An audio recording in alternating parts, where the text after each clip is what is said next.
we are going to talk about the topic that absolutely changed the way that Eric and I traveled and really made it accessible for us to go anywhere in the world that we wanted, and that's exactly what we did. We're talking about credit card churning, or using credit cards for free travel. We have taken dozens of flights all over the world. I couldn't even tell you how many, and we've never paid more than $100 for any of them. We have put in tons of hours into researching this. It was one of those things where you find out about it and you're like, is this real or is this too good to be true? And then it just grows and grows and grows. And we took it to an extreme level because we had to, because we were traveling for so long and we wanted to make sure we had more than enough points, flyer miles, free travel, etc. to cover at least all of our flights. And then, you know, if we got some hotels or whatever out of that, then that was great too.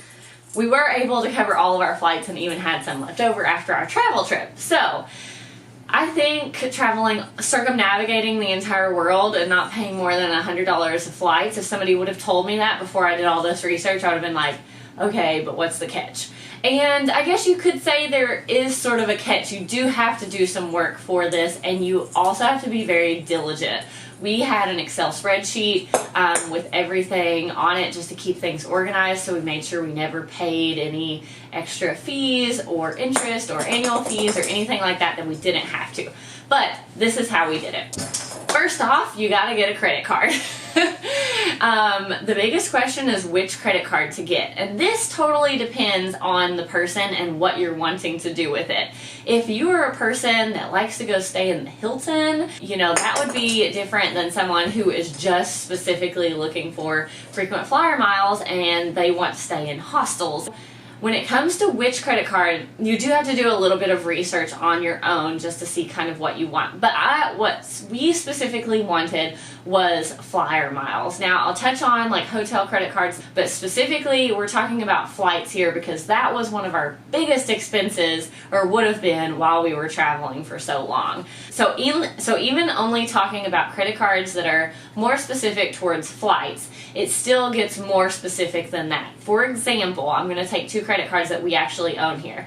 While we were traveling, we had several of our friends and family members come meet us while we were abroad, and this was the only international trip that they were going to be taking all year, at least, if not the only one they've ever taken.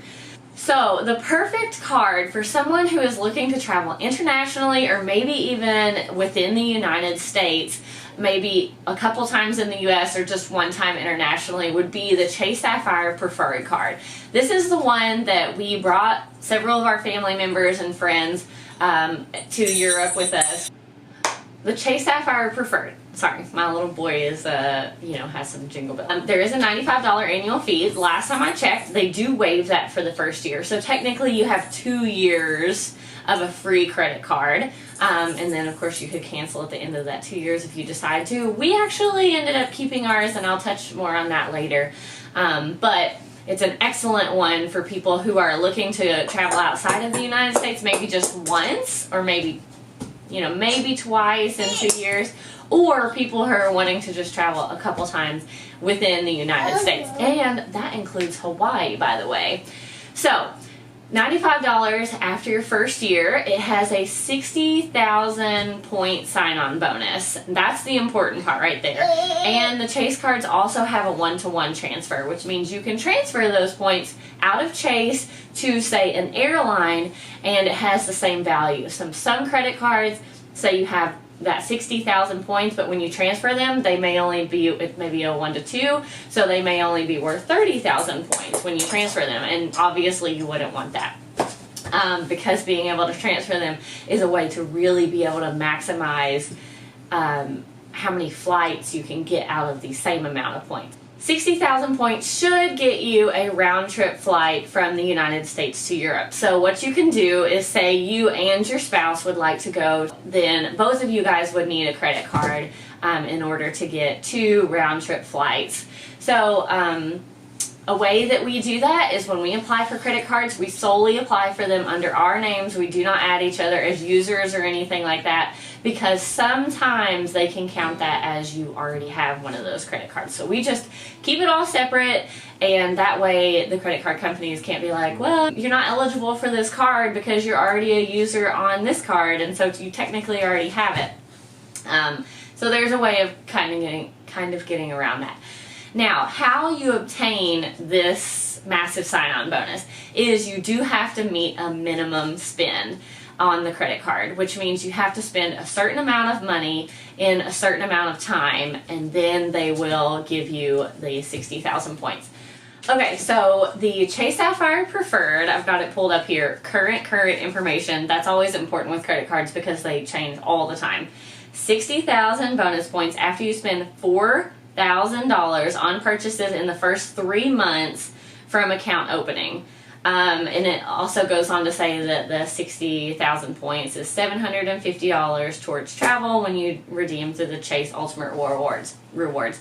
So you could totally do that. You could just redeem these points through the Chase portal and use them that way. However, like I said, if you're willing to take the extra few steps, you could transfer these points to an airline and then get even more flights out of them, because that tends to be what values them a little bit more. Now, a lot of people, we have friends who have credit cards, they don't think it's worth it. They don't want to go to a bunch of different websites and see like, oh, well, American Airlines has this flight for this, but Delta has it for this, and you know, United over here, that's the cheapest. They don't want to go through that, so they just go through the Chase portal. They say, hey, it's a free flight, cool with me, I'm done. And that's cool. It all depends on what you're wanting to do and how much work you're wanting to put into it, because the more work you do, just like anything else in life, the more benefits you're going to get out of it.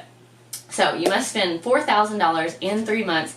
Always, always, always pay off all of your credit cards before the cycle ends. So never, ever, ever pay interest. You may be thinking, well, I don't really spend $4,000 in 3 months, and that's okay. There's a lot of different ways to meet those minimum spends, and I will not go into that right now because this video would be hours long, but there are ways that you can do that, like paying ahead on your car insurance, prepaying your cell phone, you know, putting just everything on that credit card that you possibly can, and maybe prepaying a few things. Or if you have, you know, parents or somebody that's really trustworthy that, you know, you could pay something of theirs and they give you cash back. There's a lot of different ways to do it. It depends on your situation and how much money you spend anyways. Okay, let's talk about my favorite credit card, and that is the Chase Sapphire Reserve card. It is an amazing credit card for anybody who is going to be traveling quite a bit. And that's because if you're not traveling quite a bit, that annual fee is a little hefty. But if you're planning on taking multiple trips, my rule of thumb is if you're planning on taking 2 or more trips internationally, then it's totally worth it. Anything less than that, I don't know, because the annual fee is a little cray. So let's look at the current information for the Chase Sapphire Reserve. They are offering a 50,000 bonus points introductory offer, and I will touch on the fact that that's less than the preferred right now here in just a second. Yeah, okay, just a second. You get the 50,000 points after you spend $4,000 on purchases in the first 3 months, so the same minimum spend as the preferred. But as far as accruing the points, you do get a little bit more when it comes to specific travel. You get 3 times points travel worldwide, at 3 times points at dining in restaurants, so if you eat out a lot, that could be. Points are worth 50% more when redeemed through the Chase portal. So that's something to keep in mind, whereas the preferred is only worth 25% more. But again, that's not really a way that we do it, so I'll just kind of like brief over that. If that's where you want to end your credit card adventure, that's totally cool. But okay, so here's where it starts to become worth it, because so far you're just like, why in the world would I ever pay $450 for that thing? And this is why. So yeah, the annual fee is $450 a year. Isn't that crazy? Anywho, you do get a $300 travel credit though, so that automatically gets reimbursed to you no matter what you spend it on, as long as it's travel related. It could be Ubers, could be flights, could be paying for your baggage, whatever. You get $300 that they will reimburse you for each year. So if you take that out, really the fee's like $150 now. But again, you have to travel in order to make it worth it.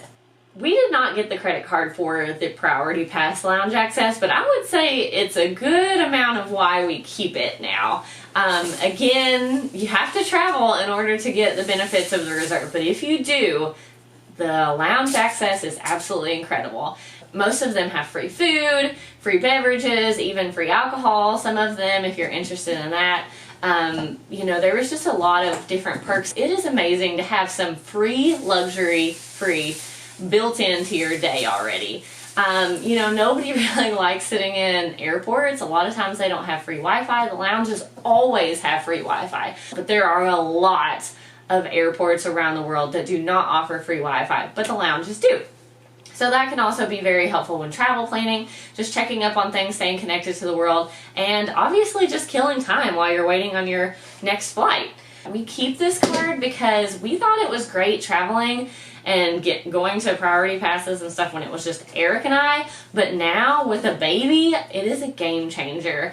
So now we're starting to justify that annual fee just a little bit more with all the travel perks, but it gets even better. You also get free global entry or TSA pre-check.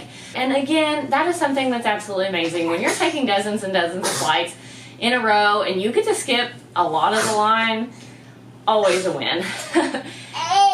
So other credit cards, these are just going to be my 2 examples for now because I really want to make this like a credit card 101. But in order to understand how to use the credit cards, you need to kind of know what they offer in order to know how to use it. So I don't want to get too in detail explaining certain credit cards because again, it's going to depend on which credit card you want to get and also how you want to use it. But let's just take these few examples to kind of build the foundation as to what we're going to use them for. Let's take that Chase Sapphire Preferred because again, it is the one that most everyone could just really benefit from. And it's a really great way to get a free flight, especially if you're just starting into this. Now, again, I will say Eric and I took this to an extreme level and we ended up having 13 credit cards each within the matter of a couple of years. And that's something else to touch on is you really can't just go get a credit card and plan on traveling next month. You could potentially do that, but you know, you're going to have to spend So now we know we need points in order to transfer them into flights, and then that's how we travel for free. And again, you can also do that with hotels. Okay, we're going to keep it basic here. I'm going to try my best to explain everything in a way that hopefully everyone can understand. If you do have any questions, please do not hesitate to comment down below. And I will definitely address those. So now we understand a little bit more about how to get a credit card, what kind of credit card we're looking for, and the whole point system kind of thing. Let's talk about other things to look for in a credit card other than the points that you get and how much it costs per year. A few other things that you may want to look into is, does it have 0 foreign transaction fees? That's also very important if you are planning on traveling outside of the US. Is you do want a credit card that does offer 0 foreign transaction fees because you don't want to use that credit card abroad and then come back to hundreds of dollars of fees like some credit cards do. Now, 2019, a lot of the credit cards are offering 0 foreign transaction fees, but not all of them, so it's just something to be mindful of. Something else to look for is also, does it have good travel insurance? Say like the Chase cards, for example, they come with excellent travel insurance. If your card were to get stolen or if you have any fraudulent charges on there while you're traveling, they will take care of that for you. Other things to look for in a credit card, it could be airline specific. You may want to look into getting their specific credit card because they're getting all the benefits of you spending all of this money, so they're going to be able to pass those on to you. But in general, Chase is wonderful in our opinion because you can transfer them or you can use them through the Chase portal, so they're just a little bit more flexible there. Okay, so you have your credit card, you met your minimum spend, and you have 60,000 points transferred into your account. What are we going to do with them? So again, there's a few different ways to do this. The easiest way to do this would be just to go through the portal of the credit card, look and see what flights they have, how many points that they cost, and then book that way. But if you're willing to do a little extra work, here's how you get more bang for your buck when it comes to points. That's all.